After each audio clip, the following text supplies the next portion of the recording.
commencement était la parole, et la parole est Christ. Radio Parole Vie, la radio qui donne la vie à travers la parole. Ozanzambe kolonanga Yesu mwinda bebomo Ozana ozalinzambe Ozanzambe kolonanga Yesu mwinda bebomo Hosanna, Olo yozalinza,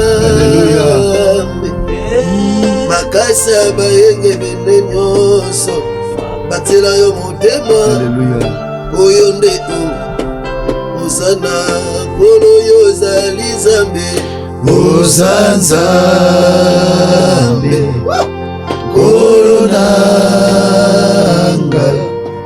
Yesu mwinda bebomo Ozana ozalizambe Ozanzambe kolonanga Yesu mwinda bebomo Ozana nakendewa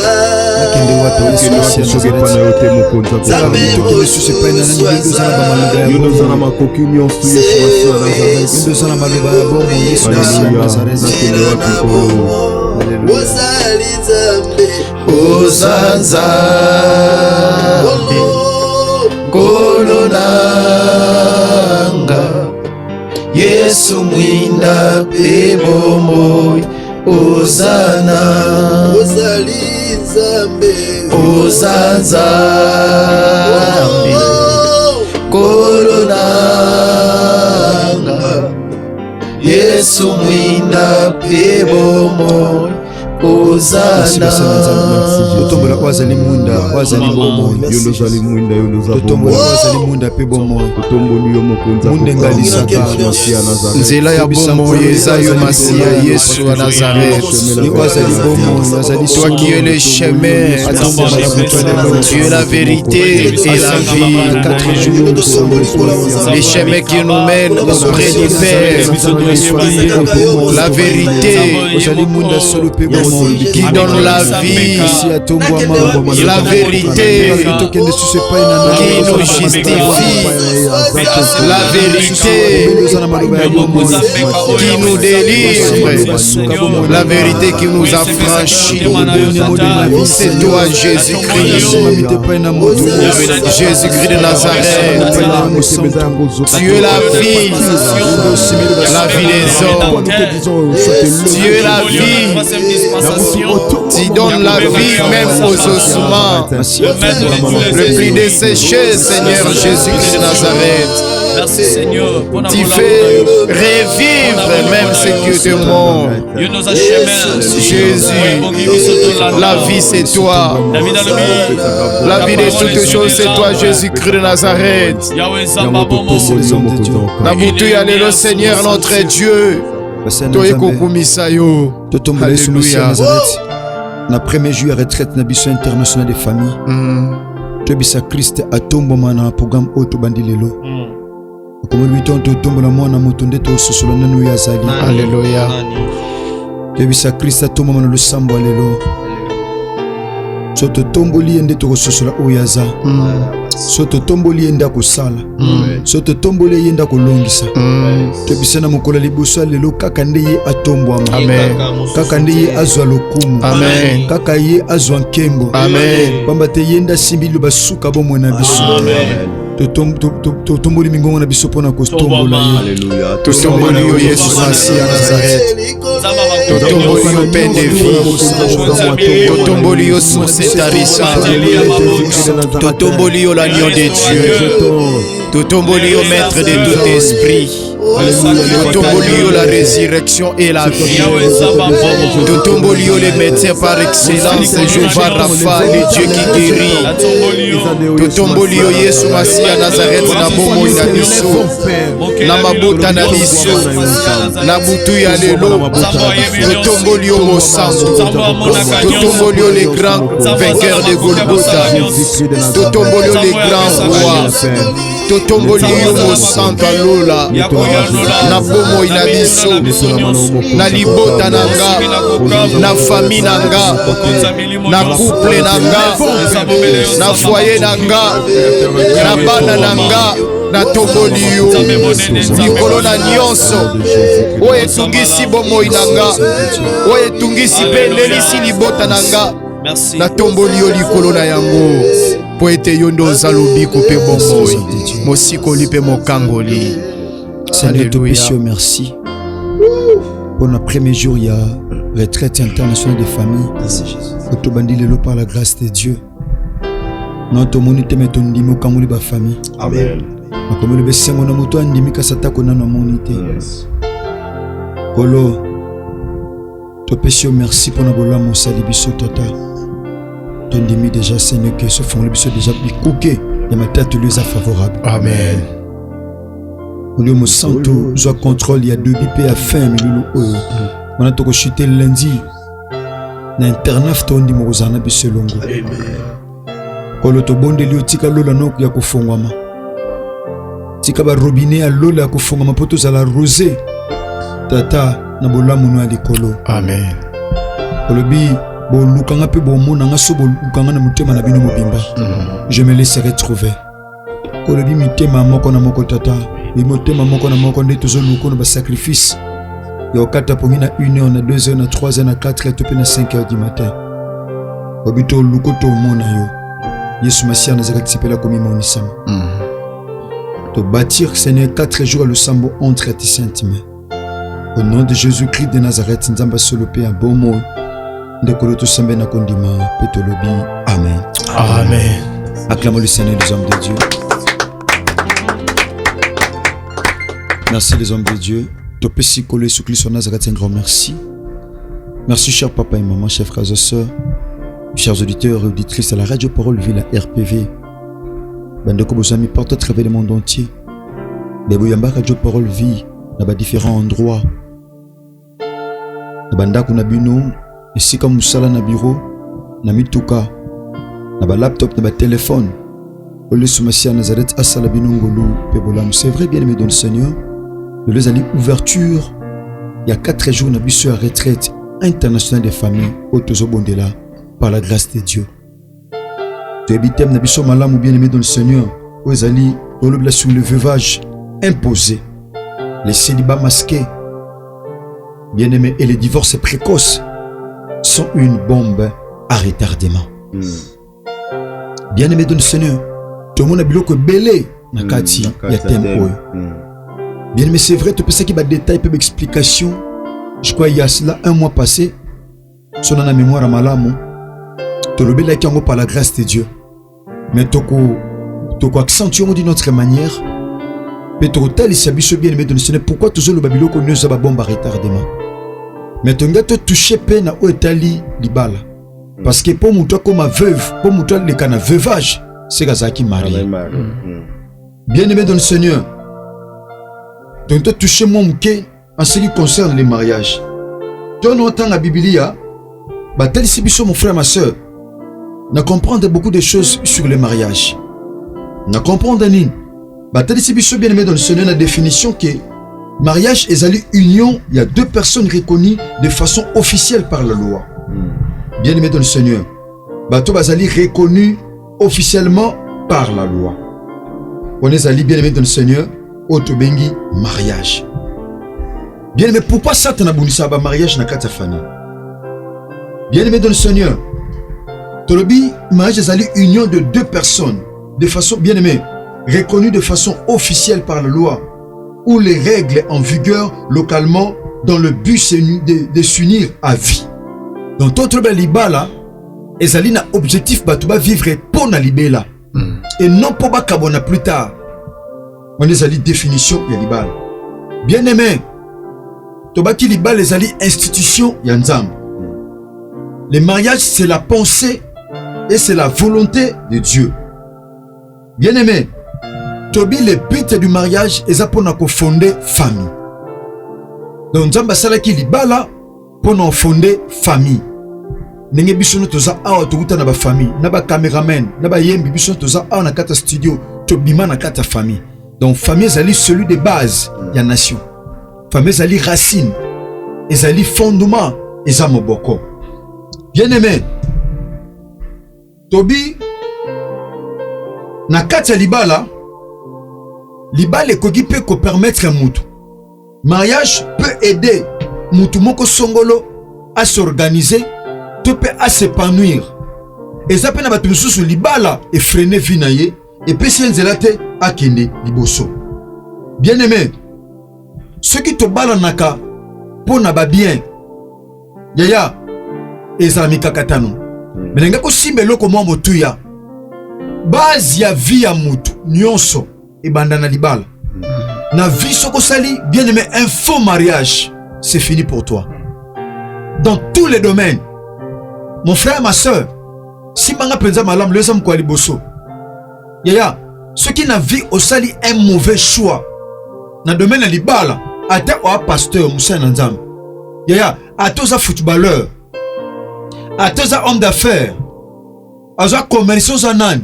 Yeba nyonso ebeba. Nyonso obeba. Pourquoi? Parce que ça, le choix, il y a ma bé. Au salité, choix selon volonté, tu peux penser, Yanzam. Bien aimé, Tobi, les éléments à éviter, Nabatu Oyo. Bien aimé, Baliba Kota Nalibal. Bah, élément où est sengeli, tu éviter, où est comme Mabitumba plus tard. Simbabwe, mon frère, Yali Bosso. Yaya. Soit au Tangin Évangile selon Jean chapitre 14, verset 29 à 30. Qu'est-ce que nous dit la Bible? Ah, Christ azoloba.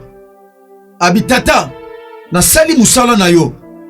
Prince mukili oyo ayaki vers nga, donc Satana. Ayaki pa na nga, mais akoki nga te, pourquoi? Parce que akuti loko nete kati na nga. Bien aimé, nangene biso ma sœur, na basi, ndeko nango so kota na libala. Pour na tobika ba conséquence ya makambo, parce que so o comprendre makambo, o comprendre makambo sur le banasima. Na kati ya libala ma sœur, eloko esengeli boye eloko liboso. Ya kozwa mbongo na yo ko baksida mobali, po apesa dot to pa somba ba bien ya libala. Eloko esengeli éviter ya liboso ya mwana. Ya kozwa mbongo ndeko mwasi, parce que ezana bandeko muso basi azwi mbongo, asungi mobali po abala ye. Abali mobali. Yes. Eza biloko esale makato, tala ba conséquence tango tonto to ça la suite. Ateka a 15 ans. Amoni Sacha Soukal basengaki ba sucre. Amoni Saka Soukal asombi abakisa biloko libala. Amoni machette, machette bien ben na somba biloko libala. Asombi machette. Asombi ntengo. Asombi ba café. Asombi loko na bo moto bazo sunga mobali na ye po akobala ye. Bien aimé. Ozo sala ndengwana. Toloba sur le veuvage. Toloba mon frère, ma soeur, sur le célibat masqué. Petoko simba sur le divorce précoce. Petoko tel c'est quoi une bombe à retardement. Yes. Bien aimé. Et le quoi sengeli ou éviter. Bien aimé dans le Seigneur. Ya kozo article wana oba sengi na libala. Ozo obakisa. Yaya. Na domaine ya coutume.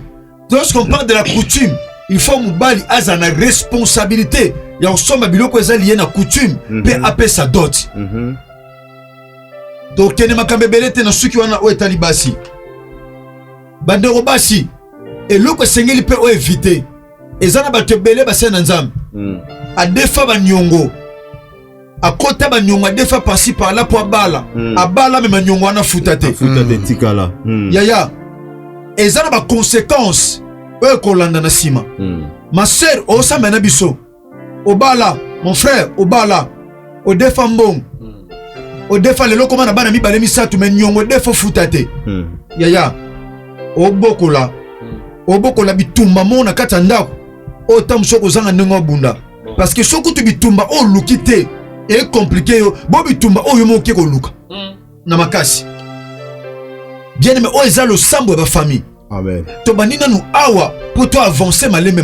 Amen. Au défend bongo quelque part. Au salika moko songolo to pe pakala. Au bosana na yongo. Au bosana ko futango. Tom supo yebi. Mo pesa ate na volonté na yo. Bien aimé, eza porte. Ozo fongo eux comme melo ba complication topé bitumba. Bien aimé dans le Seigneur. Nabi awa chez l'homme ezana batobele mibali basenga basecours ya mbongo pour bapesa doti. Conséquence kozala nini? Conséquence kozala oko diminuer autorité spirituelle na domaine libal.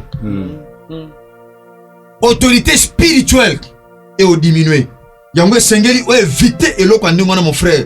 Autorité spirituelle na familiale et au kweya et au beba. Yango sengeli bien aimé o éviter eloko ndingo les parenthèses to fongoli na o etali libala. Na ina zonga siko awa na veuvage imposé. Bien aimé dans le Seigneur. Totangi Biblia rapidement. Dans le livre à Genèse chapitre 9. Tobana verset 22. Écoutez la pensée de Dieu. Cham, père de Canaan, vit la nudité de son père et il les rapporta dehors à ses deux frères. Alors Sem et Japheth prirent le manteau, les mirent sur leurs épaules, marchèrent à reculons et couvrirent la nudité de leur père. Comme leur visage était détourné, ils ne virent point la nudité de leur père. Lorsque Noé se réveilla de son vin, il apprit ce que lui avait fait son fils cadet. Et il dit, maudit soit Canaan, qu'il soit l'esclave des esclaves de ses frères. Na lungewana, na ju texte mususu, bien aimé dans le Seigneur, na ju un autre texte. Bien aimé ça pena enseignement où permettre bisoto bon de la Nzambe. Nous sommes dans le livre, il y a Genèse chapitre 38, versets 6 à 11. Bien aimé wana tu es bien moi déjà malam mulisola Tamar, totan te pour na raison attend. Bien aimé, tobaki veuvage imposé. Ezali veuvage, bien aimé dans le Seigneur. Oye salamité selon pensée yanzam. Oye salamité selon volonté yanzam. Mais batunde ba souhaiter ezala ndengwana. Batunde ba souhaiter veuvage wana ele kabongo. Na kati ya Bible eza na mama mo na livre Luc chapitre 2. Eza na mama mo la Bible dit abanga ki nzambe na vide komone an. Atambula na kobanga nzambe abali. Tango abali 7 ans après bala kufa tikali veuve na vine mobimba. Mobali akufa tikali veuve. On réalisa comme veuve bien avant. Lelo eza na bato belé ba mame belé. Lelo ba koma ba veuve na âge autant ça comme veuve te. Ba koma veuve na âge sengeli ta koma. Yango moni Juda ayebisaki Tamar nini. Abaki kende na ndoka tata na yo. Demeurer veuve. Tika la veuve. Jusqu'à ce que moi nananga ya suka akola bon on peso yeye lokola mobali. Donc c'était une imposition. Ba imposa qui est. Donc nous a bongo faut à la veuve. Nous a bongo faut tika la nengwana na vie. Mon frère, ma soeur, wana c'est une imposition. Ngolo ba abalaki. Abali mon réalisé na vie na ye. Mibali ba kufaka kaka. Tamar mibali ba kufaka. Bien aimé, tala na vino. Ezana ba te belé abali déjà 3 fois. Pasteur, nzaba sala ngangolu. Nakuta na chance à mibali. Menga mibali de bazabongo ba kufaka kaka. Pasteur, il y a des gens comme ça. Ceux qui sont là, comme une top na famille na bino. Ils ont déjà veuvage, ils ont imposé. Au réalisé, mubala liboso bali. Tom sa kufa. Musa kufa na maladie moko songolo. Musa pas kufa na situation, circonstance moko mpakala. Akufa. Ozi mubali mususu. Au bali. Au réalisé mubali wana so akufi. Ils ont ça mais la paix mibali mususu. Au réalisé ndeko mubali. Obala aka basi bakufaka. Obala aka basi bakufaka. Mais na kati ya liwa basi wana tom so na problème te. Batu bakoma ko accuser yo. Batu bakoma ko accuser comment même ko bangisa yo na ko s'engager. Yeba yaya. Parce que veuvage imposé, c'est pas seulement chez les femmes, et ça peut chez les hommes. Et ça peut pas mibali. Au réaliser, papa, basi bakufa kaka. Maman, mibali bakufa kaka. Oza appelle la chance à mabala. Oza appelle mibali. Papa, oza appelle basi. Au réaliser, beaucoup fait la kaka basi. Ba maman, ba kome belé, ba papa. Et l'eau nengwana. So moni bilembo nengwana na kata famille. Ndeko moka bala ki mubala kufi. Abali lisusu. Mususu akufeli mibali misatu mine. Eza makambo to kuta na ngoti yaya. Eza expérience. C'est ça. Oh Seigneur to sugela ngo ba oyo ba yebi no nteke za nengwana. Amen. Veuvage imposé. Bien mais ce que tala na vie na yo, tala na famille na bino, ben imposa bino na nini? Ben imposa bino na nini? Ta usuna kata famille au réaliser, maman kuluta kufela mubali. Maman leka kufela mubali. Entel akufela mibali. Na famille na mibali nyonso bakufa batikala ka basi. Muto lobela bangwa sa. Muto lobazate. So moni famille kene nengwana, bien mais faut bosambela. Yes. Mutu soka bali mubali akufi. Et salameli pe mutu moko te batumi bale misatu. Biba kabongo yaya ezaka omuna esalameli mwana mama kulutu.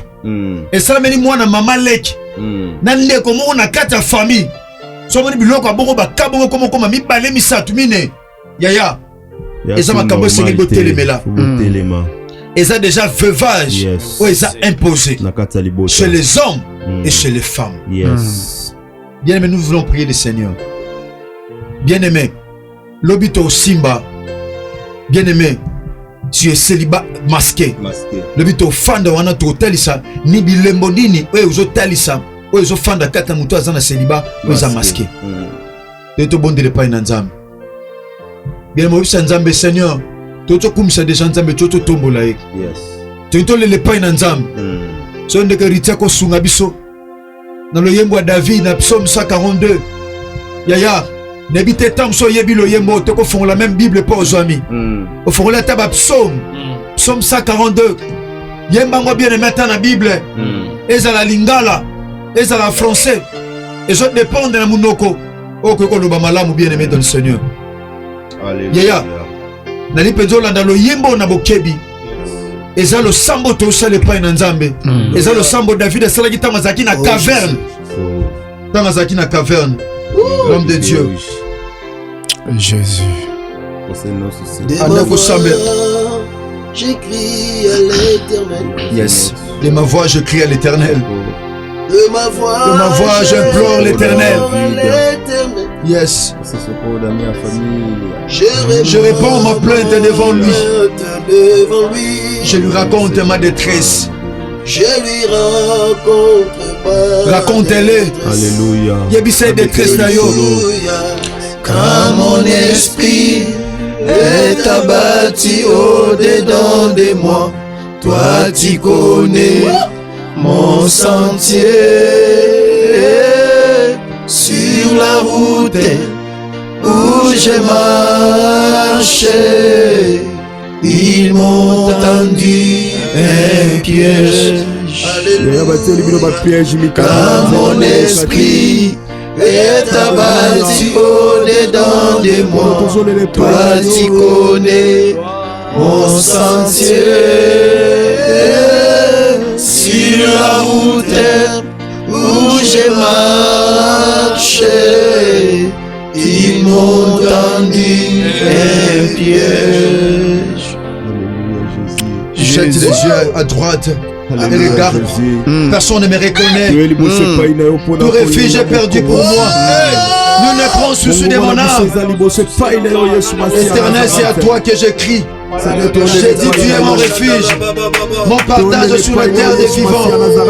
Sois attentif à mes cris, car je suis bien malheureux. Délivre-moi de ceux qui me Seigneur, me poursuivent. Alléluia Jésus. Regarde dans ces épaules de personne ne me reconnaît. Jésus. Tout refuge est perdu pour moi. Ni ne prend souci de mon âme. Quand mon esprit est abattu au-dedans de moi. Toi tu connais mon sentier. Sur la route où j'ai marché, ils m'ont tendu un pied. bache mitambo liboso na ngai bangunanga bache mitambo liboso balinga makambo kosimba te balinga libale kosimba te balinga makambo kosimba te balinga makambo kosimba te balinga makambo koevolue te balinga mitambo toza wapi Yesu Masia Nazareth oza wapi bosantola Yesu Masia Nazareth nzambe na bongo o moyenge beni nzambe na nguya Yesu Masia Nazareth oza wapi Yesu Masia Nazareth oza wapi abeleli yo Yesu Masia Nazareth na nguya oza wapi tout refuge est perdu pour toi. Il n'est pas souci de toi, il n'est pas souci de mon âme. Jésus, epai na yo nde toyekolela, epai na yo nde tokusani, epai na yo nde tozobelela kombo na yo. Miso na biso ezotalela ekulusu na yo ya Golgotha bipai wapi tata olobaki tout est accompli. Yesu Kristo Nazareth nzambe na bongo mai na miso na biso toyekosangisa yango na makolo na yo wende na makolo na yo nde bisika wapi tata tozwaka lisungi ya malonga. Yesu Masia nzamba bomoi les hommes de Dieu. Vous savez, dans la famille, lorsqu'on parle de la loi symbolise beaucoup de choses. La loi, c'est l'imposition. Lorsqu'on parle de la loi, on voit l'imposition. On voit la condamnation parce que la loi condamne. Alléluia. On voit l'imposition, la condamnation et la limitation. Voilà. On voit aussi la sélection parce que la loi est sélective. La loi sélectionne. Loi est sélectionnée, mais grâce est sélectionnée. Grâce ça répond à Batunios. Alléluia. La grâce n'est pas sélective. Alléluia, sélective, mais la loi est sélective. Oyebisal parce que la loi est limitée à Batu. Loi impose à Oyebisal Nzambe. Loi ne soit imposable dans la famille. Loi ne soit imposable et condamnable dans la famille. La famille soit Batu Babali. Il y a Basi faut mi bali. Bakufa avant l'âge. Il y a mi bali, il faut Basi. Bakufa avant l'âge. Bamsuba comme ba veuve. Basi matamana tena maboko. Bamsuba veuve. Ba imposer à la veuve. Atika la ndengwana. Osambe le pain na Nzambe. Olo bankolo tala mi beko eza ko imposer biso. Yesu Masia Nazareth. Sopangolo na kata famille nanga. Tala mi beko telemi, la Bible dit la loi a été donnée par Moïse. Mais la grâce et la vérité sont venues par Jésus-Christ de Nazareth. Ozo sanzambe tata kitisa ngolo na famille nanga. Kolo kitisa ma na famille nanga. Ben posa biso to balate. Ben posa biso na veuvage. Ben posa biso na maladie. Ben posa biso na limitation. Ben posa biso na échec. Ben posa biso na refus. Ben posa biso na rejet. Yesu Masia Nazareth. Oza wabitata. Telema. Te sambeli na kombo na Yesu Masia Nazareth. Yesu Masia nzambe na ngolu, nzamba mawa, nzamba bolingo. Ben posa biso ya lelo Yesu tata to kusane pai na yo. Na libota na tata. Ba imposa biso célibat prolongé. Ba imposa biso maladie héréditaire. Ben posa maladie na ba imposa biso limitation d'âge. Ba imposa biso pauvreté. Ba imposa biso chômage.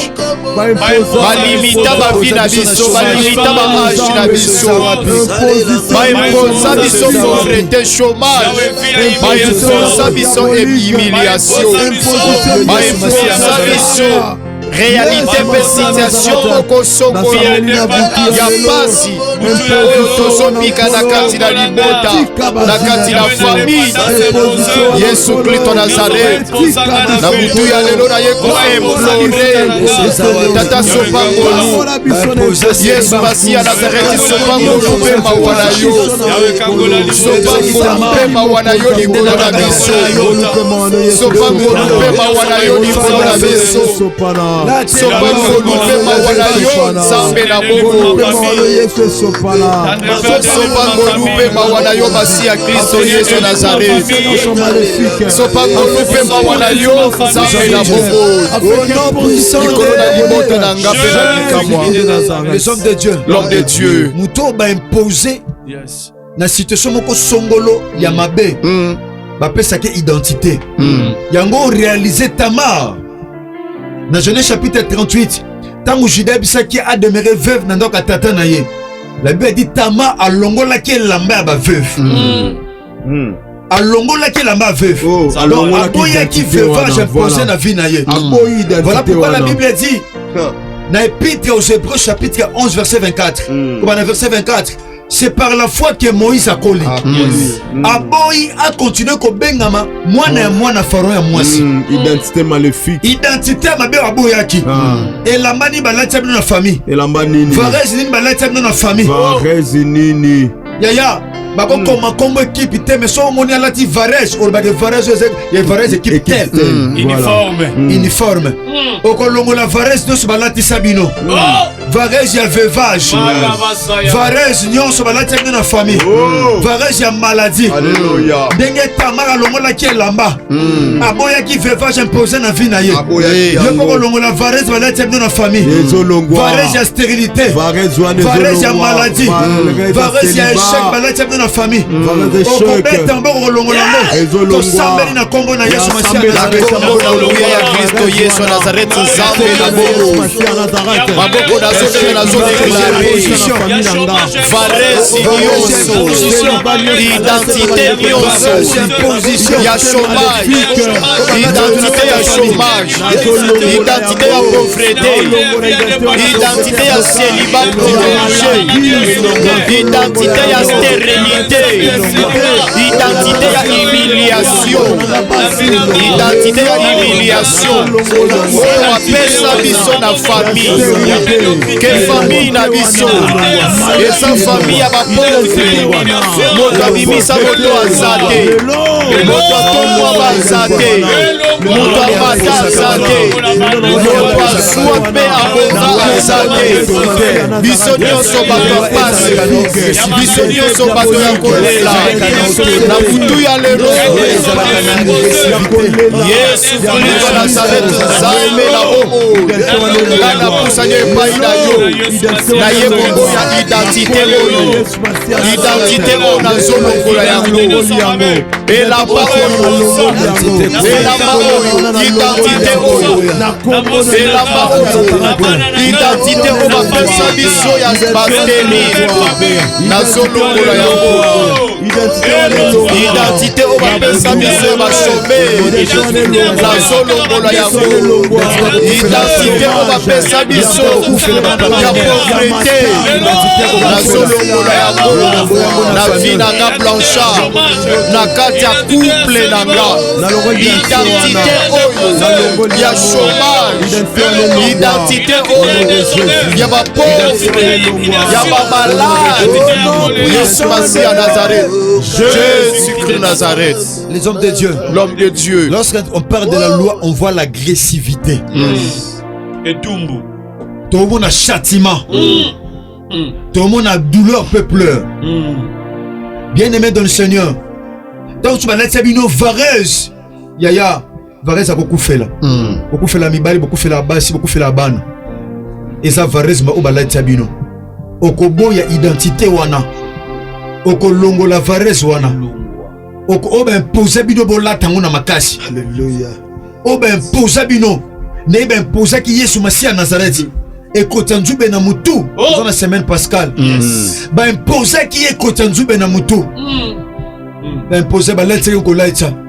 Moi abo ezaki te pourquoi parce que maboko ezaki jeno ba sete. Bazofina. Bazofina ngo.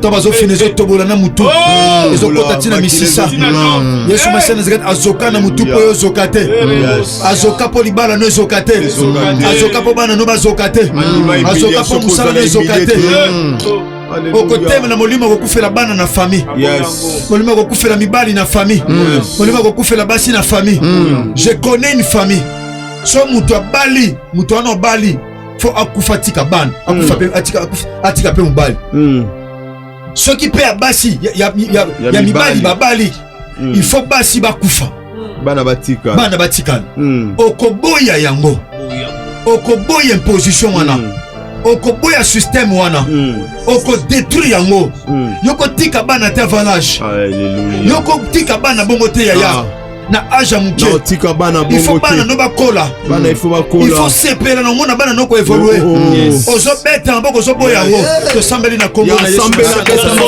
na ya Yesu Kristo wa Nazareth nazo déclarer nazo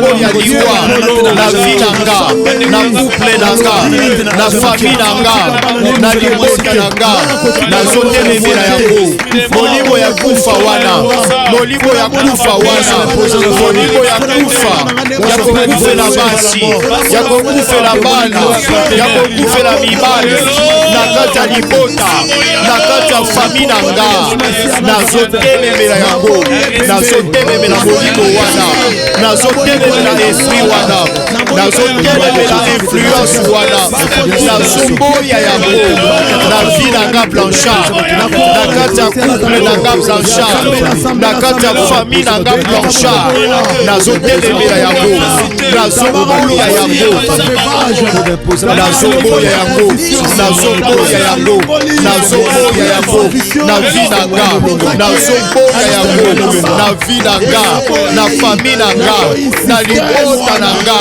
nazotelemela mpe nazomboya molimo ya kufa wana nazotelemela yango nazotelemela yango nakokufela mwasi te bandeko nanga bakokufela basi te bakokufela mibali te nakokufela bana te nakombola nguya ya Yesu Kristo Nazareth nazotelemela yango nazotelemela yango nazotelemela yango nazotelemela molimo ya kufa wana nazotelemela molimo ya kufa wana na badomeni nyonso molimo ya kufa na badomeni nyonso na kati ya famille na kati ya libota nanga molimo ya kufa na badomeni nyonso nazoboya yango nazotelemela yango nazotelemela yango nazobenga na yango nazobenga na yango nazotelemela yango na kombo na nguya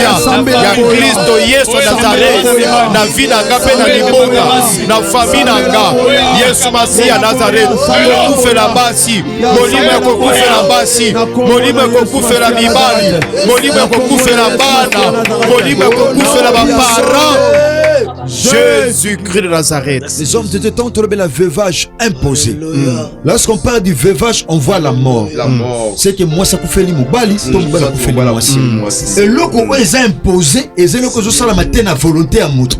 Mais la volonté à mouton, c'est une autorité, soit spirituelle, soit physiquement. Donc, imposer, tout qui c'est rendre obligatoire.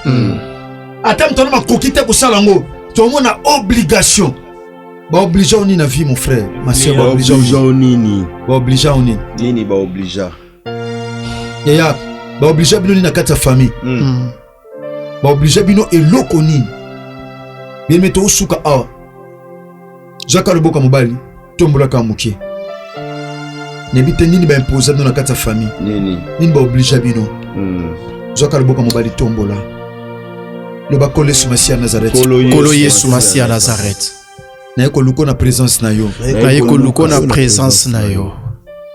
namona kokufela mibali na famille zaki normal namona kokufela mibali na famille za normal kokufela basi na famille namona kyango normal kokufela basi na famille namona kyango za normal kokufela bana na famille namona kyango normal kokufela bana na famille namona kyango normal mais nazui connaissance na butu ya lelo mais nazui connaissance na butu ya lelo eza normalité que eza normalité eza imposition eza imposition kolo Yesu Masiya Nazareth kolo Yesu Masiya Nazareth tomboli loboko nanga na butu ya lelo tomboli loboko nanga na butu ya lelo nazo signaler présence nanga nazo signaler présence nanga représenter libota nanga peko représenter libota nanga réalité nyonso spirituelle réalité nyonso spirituelle oelelisaka biso oelelisaka biso ba imposa biso lokola mobeko poto se soumettre nango na yango ngai lelo na lozoloba non ngai lelo na zoloba non na boyi soumission na mibeko ya mabe o batata to ba mama pe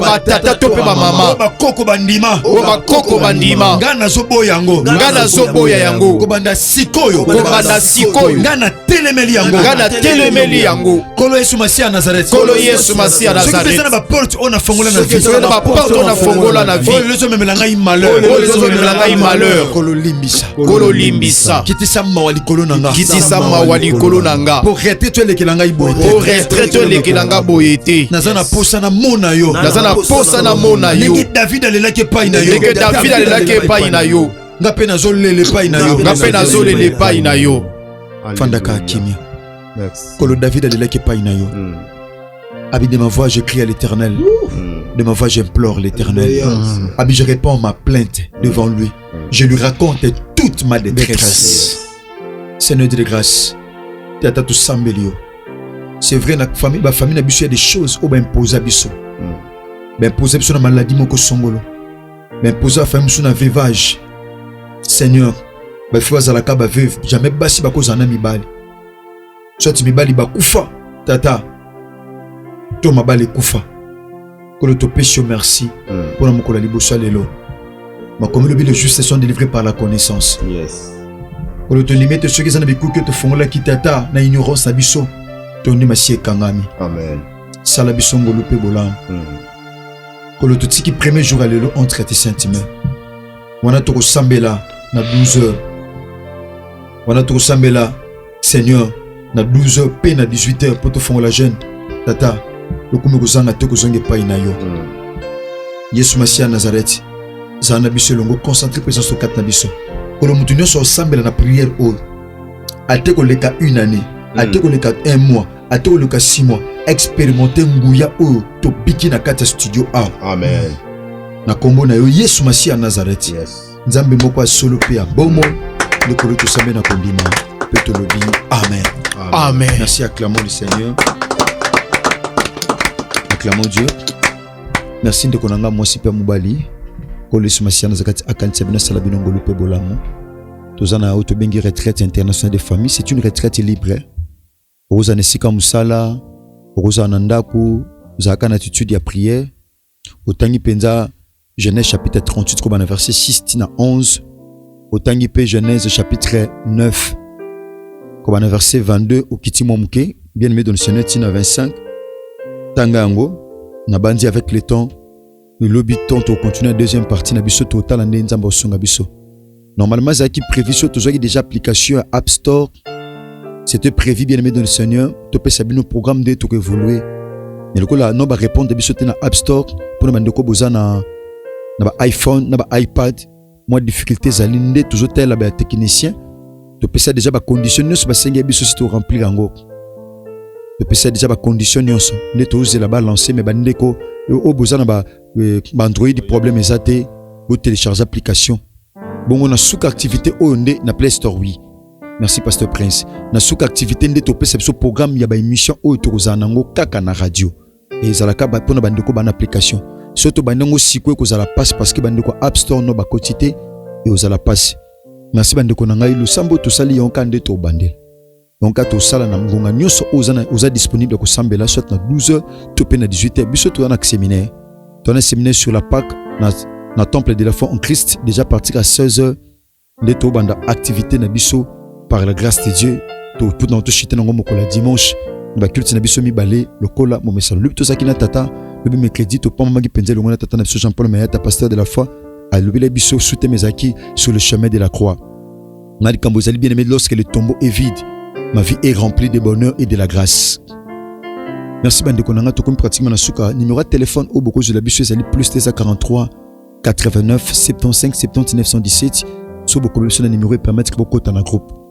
Bien mes prières to salika yango to bandela bo sambela nango en famille bo bunda na tina nango bien mais dans ce bongo lobi to kota na phase ya célibat masqué to kota na phase to kende di manière progressive tonto to le divorce mkola samedi pour lundi to chuter na bombe à retardement bien mais dans le Seigneur to repartir en ngwana par la grâce de Dieu na ndi makekolo ozanga te ko sala bisongo le pe bolam zo le sambo partager ngo bande ko TikTok bo partager TikTok mkolo to sa ba live té parce que tu apprends tes bandes musuba sala ba live ya radio parole vie sala live na 21h non c'est pas nous les abisoté to sala biso ba live té na 21h ta n biso to sambela kongo to sambela tal landa biso na TikTok à radio parole vie ali radio parole vie donc TikTok à parole vie ali radio parole vie kota na TikTok ba temps ou bien aimé ozana biso elongo donc TikTok à parole vie ali penza ba komi radio parole vie na logo na biso bien aimé yango na kota ya o ratelo musote bilomso atamso a ko mona onte mutamso zungo na TikTok. Zala na TikTok, télécharger l'application Radio Parole Vie, bien aimé dans le Seigneur, na Play Store, pe ça ou s'abonner, ou faire abonner pe bande comme sous na différentes chaînes partenaires na biso YouTube. Merci. Tika bolingo, ngolo pe bolam ya Christ bila bino ceux qui collent la misongélité lobby to continuer na programme na biso sinon que Jésus-Christ de Nazareth vous bénisse. Merci. Au commencement était la parole, et la parole, et la parole, et la parole, Christ. Radio Parole Vie, la radio qui donne la vie à travers la parole.